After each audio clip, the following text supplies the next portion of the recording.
Well, hello, General Hospital Daily Recap fans. Today's daily recap is for Tuesday, March the 7th, 2023. Tuesday, March the 7th, 2023. I think I'll get the boring stuff out of the way, boring to me. Drew and Carly. Snooze fest. Drew has come up with this plan that to me that's going to stir the pot. They're going to let Ned take control, or Ned has control. Or maybe, you know what? I fast forwarded so much. I may have missed that part. So those that don't fast forward Drew and Carly's conversation or did not, let me know, because I heard Drew say they were going to go after Valentine's stock because Laura is controlling Valentine's stocks now that he's dead. What they're going to find out is Laura's probably going to say, no, you know what? I think I'm going to hold off on Valentine's stock for his daughter, Charlotte. I think that's what's going to happen, everybody, right? Because Laura knows Valentine is not dead. So she's not going to start selling off stuff, right? But he's saying, yeah, we'll do that. And then he either said, we will give the stock to Ned, so Ned would have controlling interest.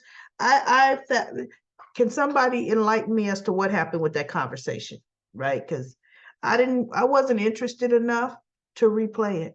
That's telling you how interested I was in that. Then we had a nice conversation with Marshall and Portia. You know, they have a good relationship, and they've kind of always had one, because she was the bridge between him and Curtis. And Marshall is not throwing stones, because Marshall was away from Curtis, letting Curtis think he was dead way longer than the 20 years that Portia kept that secret. So Marshall did not, sometimes people go, family goes, they forget their sins, right? Because they're indignant. But Marshall didn't do that. And he was telling her the results of the genetic testing were coming back, and yada, yada, yada. And so Portia appreciated. You know what? I'm sorry. Way too many people aren't giving Portia the what for. We've got Taggart did not give Portia the what for. We've got Jordan. Even though Jordan couldn't throw stones, Jordan could have really been ugly to Portia, because Portia was ugly to Jordan, but she didn't. And now we have Marshall. Everybody's being so nice to Portia. Wow. Okay. Goodness. Well, let's see how long Curtis holds out, because Curtis sure did. Alexis says, oh, look, she ran into him at the hospital. He was coming out of a meeting, a support meeting, maybe AA. And Alexis said, oh, my wedding gift is, sorry, it's a little late, but it'll be on its way. And he's like, look, the way me and Portia are headed, you keep that, because we'd be returning it to you. Whoa. So that's telling you what's on Curtis's mind, right? So then Alexis convinces him to come with her, to go get some food so they could talk, because she could clearly see he needed someone to talk to. So Alexis, if you had to be nosy, that was the one to be nosy on, because he actually went with you. Now, if he would have said, you know what, Alexis, thanks, but no thanks, I want to be alone, then you should have left him alone. He just said, I don't want to cause you to miss your meeting. He could tell, she could tell they needed to talk to each other. So he went with her, and they go to Charlie's. And this is where they see Molly and TJ are there. Molly and TJ are met up because Molly told her, he said, did you get the results of the pregnancy test? I don't know about you, everybody. A pregnancy test takes all of 10, 15 minutes, right? Takes about as long as a COVID test. You mean to tell me TJ couldn't stay at home for 10, 15 minutes? You know, most people do. They stay at home. You sit there and you wait for the stick to turn plus or minus, or now they're real sophisticated. They say pregnant, not pregnant. They don't leave anything to chance now, right? I'm not going to leave you home to do that by yourself and then just wait on pins and needles for you to meet me somewhere to tell me. Because for one, I want to see for my own eyes, right? So anyway, they were him-hawed around, and she goes, she tells him, no, she's not pregnant. And in my mind, I'm thinking, is she? See, we don't know. Is she really? But then she was trying to fit, and he's like, oh, okay. Yeah. All right. And so she said, I know it wasn't the right time anyway. And, we didn't plan on it. And he goes, yeah, you're right. It's a big responsibility. And, they're telling each other what they thought each other wanted to hear versus talking honestly, right? So Alexis comes in with Curtis and they stop talking, right? And Curtis is going over to, TJ says, you know what? I haven't seen you since the wedding, Uncle, So Curtis says, come on, can I holler at you, TJ? So he takes him to the bar. And Alexis sits down to talk to Molly. So TJ and Curtis are talking and, saying, what happened after the wedding? Because I could clearly see something happen. Curtis did not get 100 into it. Actually, I don't think Curtis told TJ too much of anything that happened. Just, we got to work through some things or whatever. And then he goes, well, what's going on with you, nephew? It seems like something's up. And then TJ says, we thought Molly was pregnant. And he goes, can I ask you some advice on babies? And Curtis kind of looks at him. He said, well, I'm the wrong one, but, really, I'm thinking, okay, Curtis didn't have any kids yet. And his kid is grown, so you still really can't ask him any advice on babies, right? So anyway, Curtis says, no, look, let's talk. What did you feel? I said, well, we thought she was, and it's just not, we didn't plan it. And, Molly's got this 5-year plan and this, that, and the other. And Curtis says, well, how did you feel about what if she was? And he goes, I kind of was excited. I would like to have a baby with Molly. And he goes, does Molly know this? Well, he goes, Molly likes to do things to make me happy. She goes, he says, but that doesn't necessarily mean that's what Molly really wanted to do. This is something that I really don't want to voice my opinion on too much because I don't want to sway her opinion. And Curtis says, you need to just have an honest conversation with her. Tell her the truth. Because see, he's through with, lies and not telling the truth, and you feeling one way and telling somebody something else another way, and that's not how you feel, right? So meanwhile, we have Alexis talking to Molly, and she goes, sweetheart, what's going on? And so Molly tells her, TJ and I thought we were pregnant, and but we're not. But it wasn't in the 5-year plan. Molly's gonna be in Molly, and so Alexis says, okay. Ooh, so you're not, huh? Ooh, goodness, because let me tell you something. That's life changing. You think you tired now, you're going to really be tired. And then with your schedule brand new, and I'm thinking, Alexis, what you doing? Read the room. You're telling her how hard it is. I raised, 2 of you, pretty much by myself. And yeah, I know. And goodness, now mind you, I still love being a mother. And Molly's just looking at her like, and then Alexis finally looked at her daughter's face and said, oh, but motherhood's just the best thing. I wouldn't change it for the world. Yeah, Alexis. And then she goes, how did you feel about that, Molly? Finally, mother, right? And so Molly says, I want a baby with TJ. And, it's just, I don't know about the right time. And I don't want TJ to feel pressured and this, that, and the other. And Alexis is like, that's a conversation you and TJ need to have.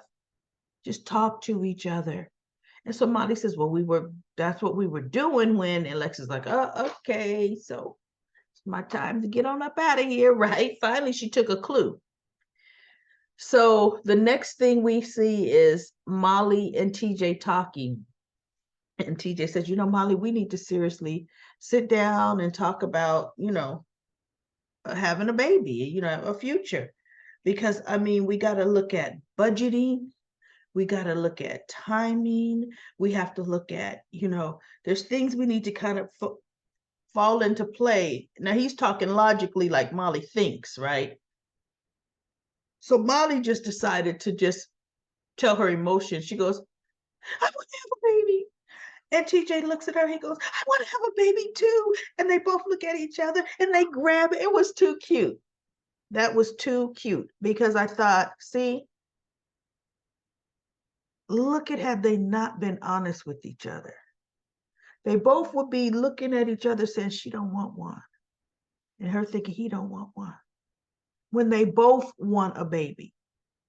So see, now that they realize, you know what we do? We both want this.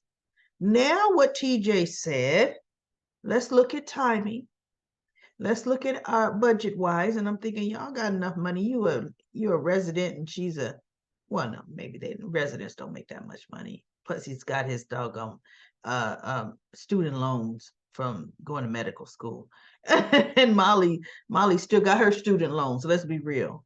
But realistically, her daddy should have paid for it. Rick Lansing has money. So we shall see. But we've never heard them talk about student loans. But I know TJ didn't get some kind of magical grant. And Jordan definitely didn't have money. Neither did his father, Sean, to send him to medical school. So anyway, that's going to be cute. We shall see. It'll be yet another story, the way they write soap operas, yet another story that now that they want a baby, guess who can't have a baby, right? Now that we want a baby, guess who can't have a baby? So then this is what kills me. We talk about this all the time, everybody. Even I see that bald head in the background.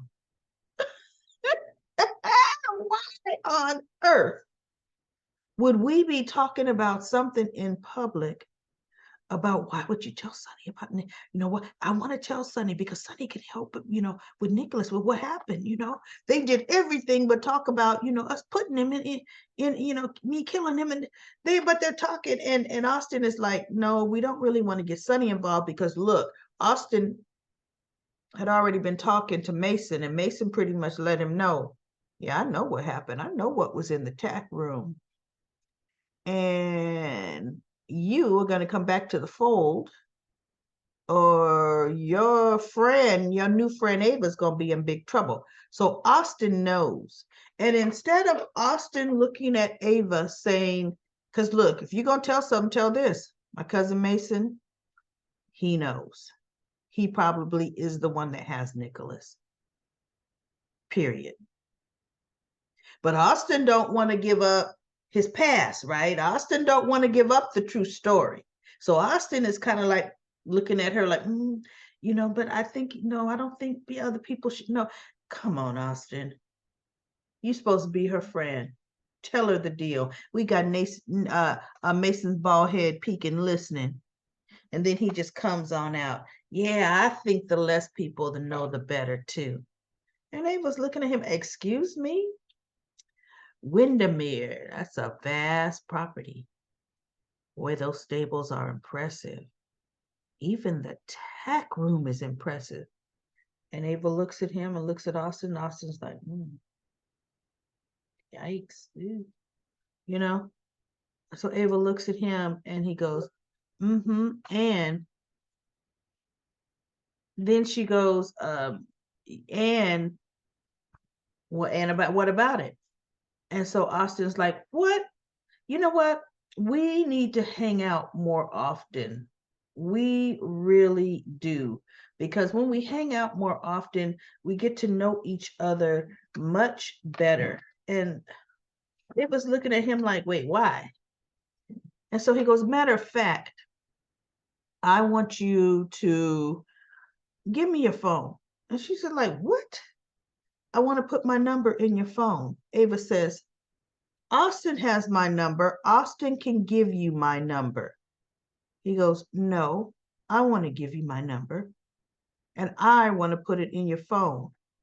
And so Ava says, congratulations.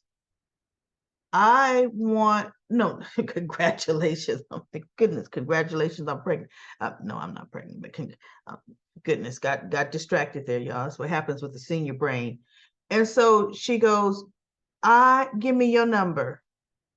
I'll put it in my phone and I'll text you. And Mason looks at her and said, I want to handle this right now. So I said, give me your phone. See, because right now you playing coy with what you know happened in my tack house, right? But I'm going to tell you about my phone. Only I handle my phone. And Ava should have had more posture saying, click, click, click. MASAN. Holt. Or actually Gatlin. He's Gatlin. Put it in. What's your phone number? See, you ain't touching my cell phone. I don't know what you're doing. I don't know what kind of spyware you trying to pair it with no, right? And then I would have told him, what is your phone number? Because see, you're not getting mine. You're not getting my cell phone in your hands. And then he would have gave me his number, and then I would have texted him, got it. And just looked at him. But Ava's like, okay. See, no, now he knows he could blackmail you. Now he knows you're going to do everything he tells you to do. I would have been like, look, I'll put your number in my phone because that's the only way it's going in there. Seriously. Or it would have been, take out your phone. See, I don't have to hand you my phone. Take out your phone, Mason, cousin Mason. Here's my number. Klondike 9. That's from the I Love Lucy. Klondike 9 0774 operator. Anyway, area code yada yada yada, and then the next 7 digits. Do you have it? Now you can text me, and then you can see it'll chime. You'll see that that's my number, but you ain't getting my cell phone. I pay the bill, not you. Right? Look, our cell phones are our personal computers now. I ain't about to just hand over because you strong arming me to hand over my phone. No, you ain't getting it. So anyway, that was that. And now Ava's left standing there looking at Austin like, okay, we got to talk some more in this public place. Soon as he walked out of sight, soon as he stepped right back around the door so he could listen in. We need to have some more private conversation in public, Austin, which was stupid. So now we have Olivia and Sonny at the end of the show talking. Sonny's talking about, I need you to do me a favor. Be nicer to Nina. I'm so sick of Sonny and Nina. Talk about, everybody, be nice to Nina. And what I also need you to do, I need you to tell me what's going on with Willow and Michael. I need you to let me know her health. I'm like, no. And Olivia says, Sonny, you can, no. You can find out from your son yourself. You need to fix it. The only thing Olivia agreed to do was be a little nicer to Nina because of what Nina's going through with Willow. And Olivia told him, but let me tell you something. First and foremost, I'm loyal to Carly. Right? And so Sonny just looks at her and Sonny's like, yeah, well, then he starts talking about, the veil thing. Yeah, well, Carly and Drew, they got to keep their relationship under wrap. And she goes, what do you know about that? Yeah, I happen to know that if anybody really knew how long they have been in a relationship, they would come, the question about that whole going public or merger, about the merger, could get them in a lot of trouble. And Olivia just looked at him. Now, mind you, guess who's walking in the Metro Court right behind there? See? Now, really, where she's at, she shouldn't have been able to hear because they weren't talking that loud, right? And she's looking, and I don't think she heard, but she's gonna what? And so, as Olivia was walking by, she goes, "Yeah," and it was my husband that's threatening to turn him into the FCC, and she kind of pats Sonny on the back as she walks by. Let's see if Nina says, "What about an FCC? Huh? What happened?" See, messy. And now we just got Carly and Drew in the sack, which they can't even show a passionate love scene between them at all, because there's no chemistry between those actors, none whatsoever, right? They just showed them in the bed after, talking about, "Oh, that was great. That was nice. Now let's see what's on TV." You know, so now they're, but we still should keep it a secret. I mean, it was back and forth. Drew wants to take it public. I don't even know where it ended up, but now we already see how they're escalating that secret coming out, and it's coming out in a manner that it shouldn't come out. Where did Sonny even come up with that train of thought to even talk to Olivia about that right now, like that? You so worried about Michael and Willow. Where did that whole thing about Carly come up that you feel you need to talk about that in public? Sonny Corinthos is more confidential with information than that. He has never been like that, ever. So I was like, okay, well, that was kind of shady, the way they're making this all come out just like that. See, oh, sloppy writing, sloppy writing, because that conversation should have never even happened, and it did, right? So then we also have the next part was Willow talking to Nina. That was pretty good. They're really making Willow look like she could barely breathe her last breath, right? They're really making her get weak and just realistic. She's doing a good job at acting terminal, okay? So she tells Michael, "I want to speak to Nina." So Michael ends up getting a text from Dex saying he's meet him on the roof. So Michael does. Michael says, "Well, look, I'll give you a moment, but I'm not going to be far," right? And so he goes up. Before I get to Willow and Nina, let me just, this nonsense. Dex said, "I think Sonny's on to me. He didn't let me know about Pikeman. He got an update. I was supposed to be involved, but he wouldn't let me go in the room." And Michael's like, "Okay, tell me, like, what kind of interactions are you having with Sonny?" And Dex says, "I made a meal. I was messing around with some recipes in the kitchen, and and Sonny actually ate it, and he said it was good." And Michael's like, "You know how to cook?" He says, "I'm messing around with recipes." And so he goes, and then we sat down and we had, Sonny asked me to sit down and eat with him, and we had the meal. We were talking, and he got the recipes from a Mama Cecilia. I'm just making that name up, in the old hood and neighborhood. And so Michael says, "Good. Then Sonny talked a little bit about his past to you. That's a good sign. You're not caught. You're not, don't overthink that. Let Sonny come to you. But I should be in the know with the pikeman. I knew it." He goes, "Let Sonny come to you. Period. Don't rush it. He will. Just do." He goes, "Now, did you plan it?" He goes, "No, I just, made the meal." He says, "And it was spontaneous." Sonny responds to that. If Sonny feels something was planned and calculated, he would sense it. So just be natural. And he goes, "Well, look, I got to get back down to Willow because I've been up here enough, right?" So Willow, Nina walks up to her and she said, "Okay, how's and Nina looked at her and said, "We're not going to talk about the children. They're off limits." And Nina's like, oh, okay. And she says, but we can talk about my health. And so Nina goes, oh, so she sits down. And so Willow tells Nina about the meeting they had with Dr. Randolph.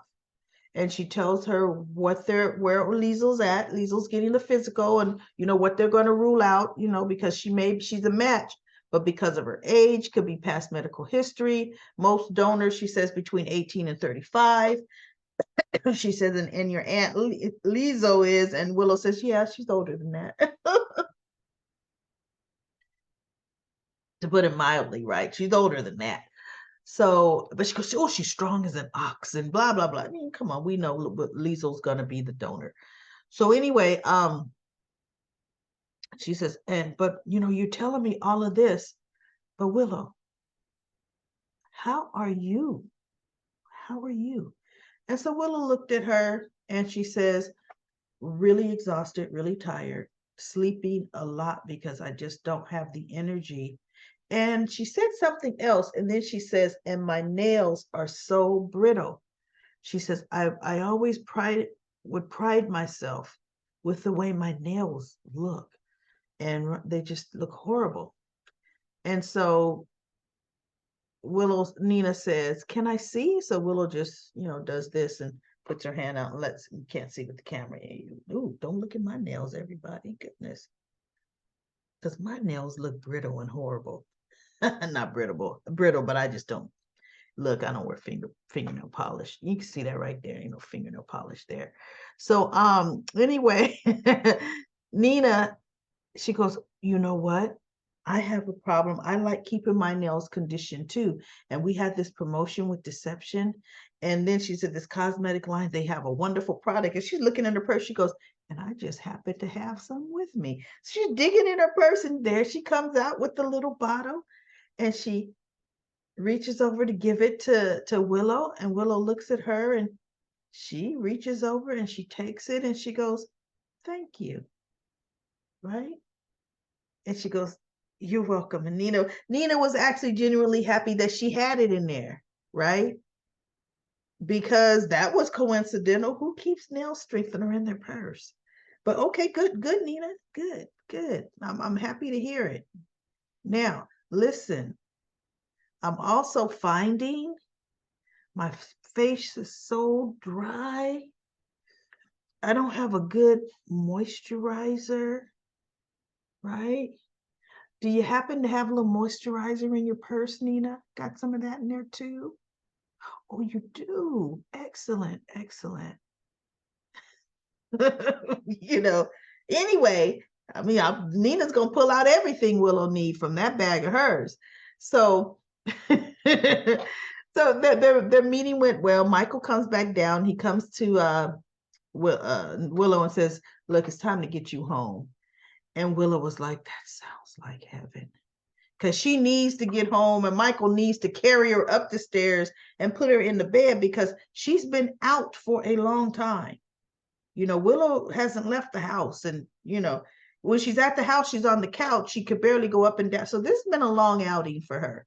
So he's about to get her home. And then Nina says, I'm so happy that, you wanted to talk to me. And so she goes, well, I didn't want to. She said, but Aunt Liesel. And Nina looked at her. She goes, she didn't threaten to withhold. And Willow says, no, she didn't threaten anything. She just suggested that I be a little more open, just be open to, interacting with you. She says, but there will be boundaries. And like I said, the children are off limits. All right. There will be boundaries. And so Nina goes, I'm just so happy she didn't step out of line. And thank you. Thank you. This was nice. So, I mean, and that's the way it's going to have to be. It's going to have to be baby steps. Like Willow has never wanted anything from Nina, but she's going to cherish that nail conditioner, right? Every time she puts that on her nails, she's going to think of who gave it to her, right?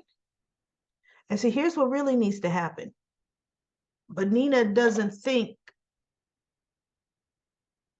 about anything that she can't take immediate credit for. You know, like be there to say, I did that. I did that. Nina needs to, Nina got the money, call up a manicurist, one of the best ones in town.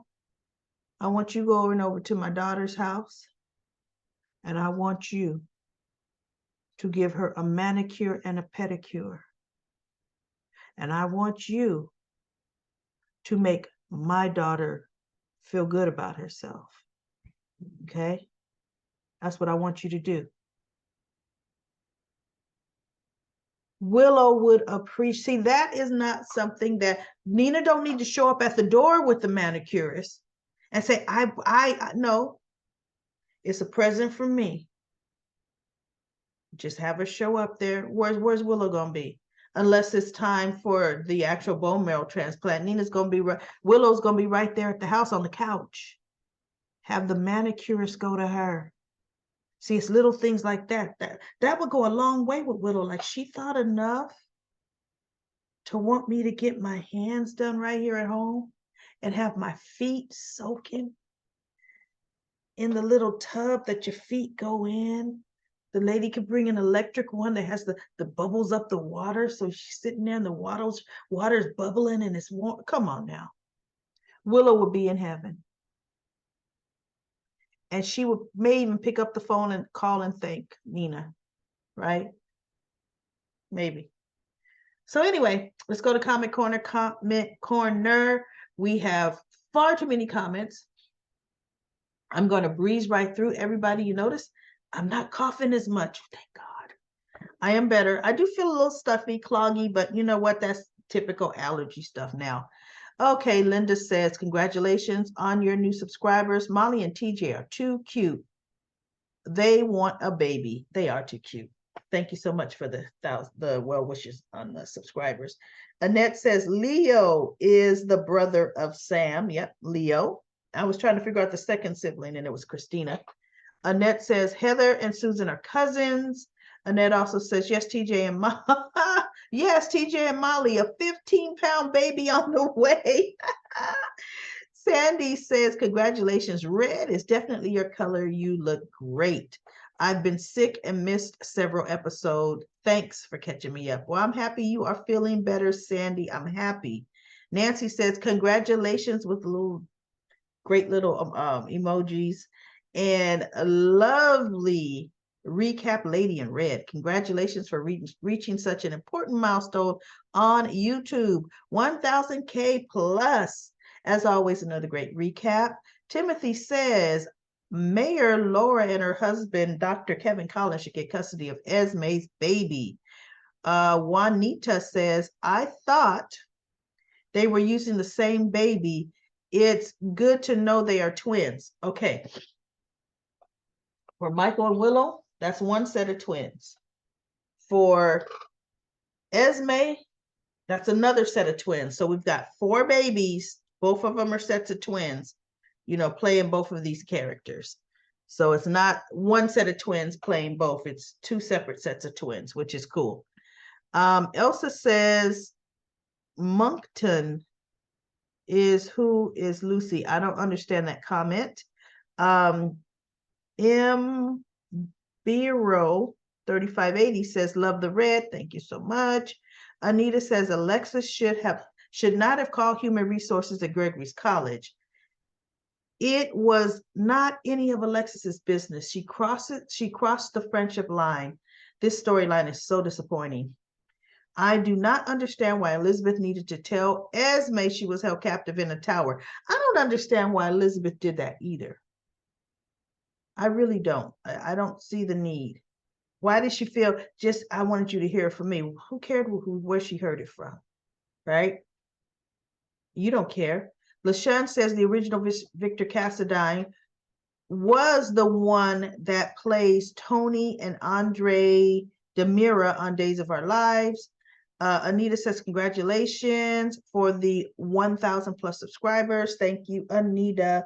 Lisa says, Dante and Sam share the same sister, Christina, and the same brother. Sam's child with Sonny would have been Dante's brother. That sure is for true, right? Lisa says, Dante and Sam share the same sister. Yep, and the same brother. LaShawn says, Esme is going to ask Laura to be the guardian of her baby.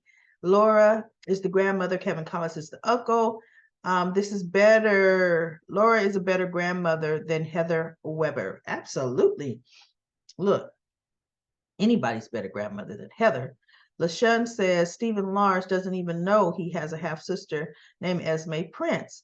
Lisa says, I'm starting to think that maybe Spencer could be the father. I'm just wondering, with the stress she was going through, the pregnancy test could have been a false positive. Esme was not going through any stress back then. She was wreaking nothing but havoc back then.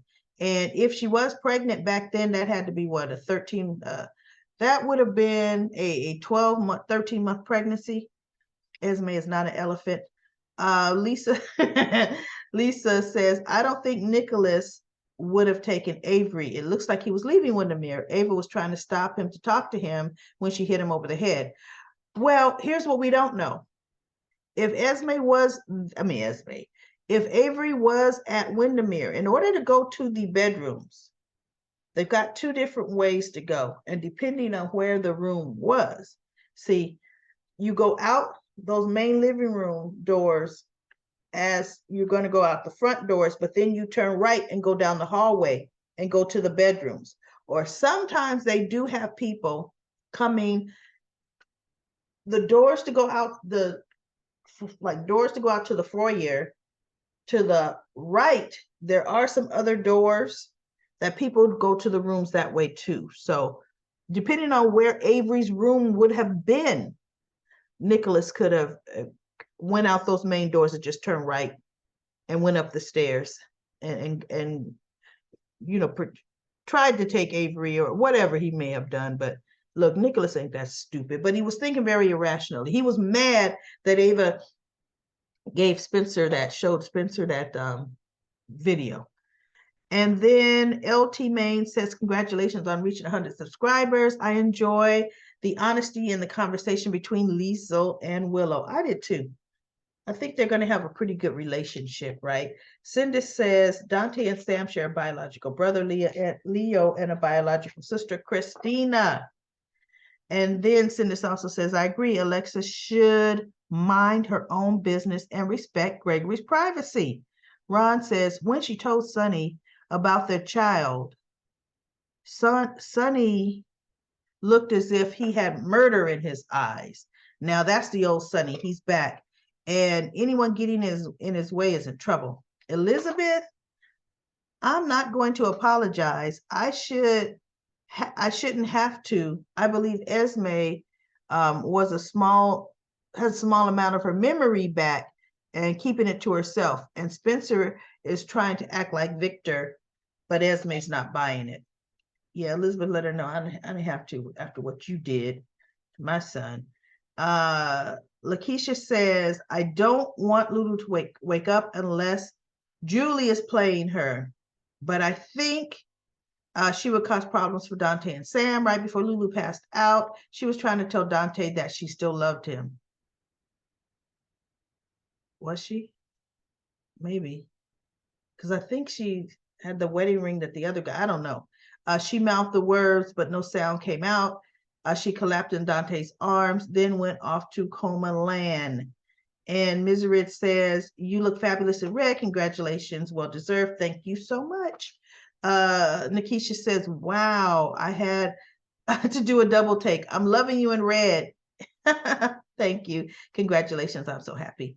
Lulu didn't accept the proposal and told Maxie she still loved Dante. See, I must have missed that. Maybe that did happen. NK Rose says it's time for Stephen Weber and Patrick Drake's brother to get out of jail. Who is Patrick Drake's brother? Can somebody tell me that in comment corner? Who is Patrick Drake's brother? And please don't just write a name. Put Jim Smith. is Patrick Drake's put because see what happens is sometimes you all will be answering and I have no idea what you're answering on because sometimes I'm talking, just talking. I forget, and then I just get these random answers like, okay, that must be on something I said, but what? So, who is Patrick Drake's brother? NK Rose says, I'm surprised Liz didn't tell Esme why she did it. Revenge for Cameron. And then Brenda says, I'm talking about Nina and Willow's relationship in comparison to another much worse rocky start. I thought about what Willow told Lizzo, Nina doesn't need like me as a person. Do anyone remember Sunny and Dante's first encounters? Yep, I do. It wasn't love at first sight. Well, Dante was undercover and was working for Sunny. Sunny didn't love none of his soldiers. Dante, the cop, came to town to take down the mob boss. Dante didn't like Sunny at all. Sunny hired Dante not knowing he was an undercover cop sent to arrest him, but something happened to change all of that after Dante tried to arrest Sunny and Sunny shot Dante not knowing he was his father. Everything changed, not right then, but they began to break down the walls of hatred both men had built up until they found out they were family. Others helped them heal too. Olivia confessed her lies to keep kept from both of them. Sunny and Dante also became father and son. And then it says, so what Sunny and Dante, wait.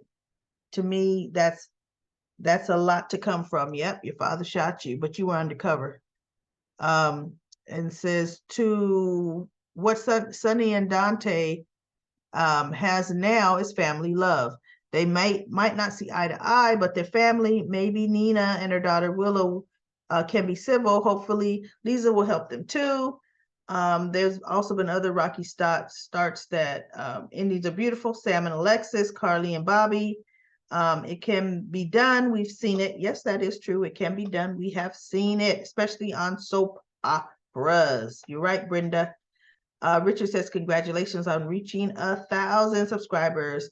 Keep doing your thing, Daily Recap Lady. Well, thank you so much.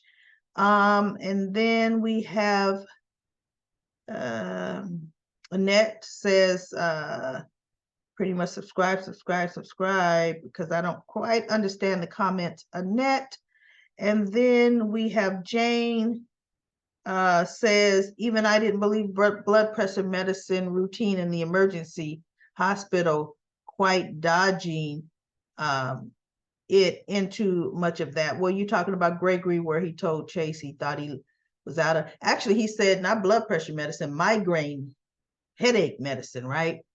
And then Jane, compared to Alexis, she's a lot like Carly, can't keep her nose out of business. But then we have LaShawn says Alexis and Carly are nothing alike. When Michael Jocelyn says stay out, Carly stands down. She sure does. Her kids can, woo! Alexis will do it anyway. She could care less what her kids tell her. She can't help herself. And then DB says, that's the side eye boss baby gave Diane when she stopped him from going home to live in the castle or luxury penthouse. And but now he's gonna be carted off to the nut house. Wait a minute, my mom is crazy, not me. I know, the baby's like, wait, huh? Had his little head on Spencer's chest. No, at that time Victor was holding him when Diane said that, and then Sherry laughed at that comment. And Rihanna says, yeah, you look great in red, and the celebration is awesome for you. Alexis is nosy and pushy, and it's none of her business. I agree with Willow 100%. She was spot on. Nina is so delusional, and Lizzo isn't far behind. Well, Willow didn't say that part, though. Nina looks like Willow is a possession. Sunny may be a lot lacking right now, but no one messes with his kids. No one. Great recap and congratulations. Michael says today's episode was a couple of levels above filler. Yeah, I know. When will Mason and Austin's mysterious boss reveal herself? Also, Austin is not part of Mason's retrieval of Nicholas. No, we found that out. Now it's way past time. I believe Esme has some of her memories back. Esme seems to have found her voice. We will never know when the old Esme is back. Why would she want her baby to go to jail with her? I don't know. I love the scene with Liesel, Willow, and Michael. So far, it seems Willow will be saved by Aunt Liesel. Liesel will also be the bridge between Willow, Nina, and Willow. It seems next episode, Willow will give Nina a small olive branch, and she did. Maybe we'll invite her to the wedding. We didn't get that far. Ava has trouble on her hands, yet another person has noticed Ava and Austin's budding friendship. Nina seems to be in approval of the two keeping company. Sunny and Ava scenes was great. Ava should trust Sunny. She should have trusted Sunny sooner. He's different. Well, Sunny, of course, is different, and Sunny would have protected Ava and his daughter. They can work together. Congratulations again on a 1,000 subscribers. Thank you so much, Michael. And DB says she had to shake herself out of this memory loss. She had too much going on. Yeah, no, who Esme? Mika Sandra says Alexis has no respect and for boundaries. She far oversteps boundaries and called the dean of PCU. Inquiring about Gregory. What could Alexis defined as friendship? I don't know. Mika Sanders says, congratulations. Thank you so much. Deborah says, Alexis needs to stay out of Gregory's business. She acts like they're involved with each other or more than friends. Mason took Nicholas. Do you think Brenda is the boss of Paul Tuck? I'm not sure. Dex and Michael better think about the consequences of what they are doing. About what to do hurting Sunny. Yeah, that's true. This will affect their whole family. Joss is not thinking how dangerous it is being involved with a mob boss family. She has been protected by Sunny, her mom, Jax, and Jason. Really, you've got to say her whole life, and she has.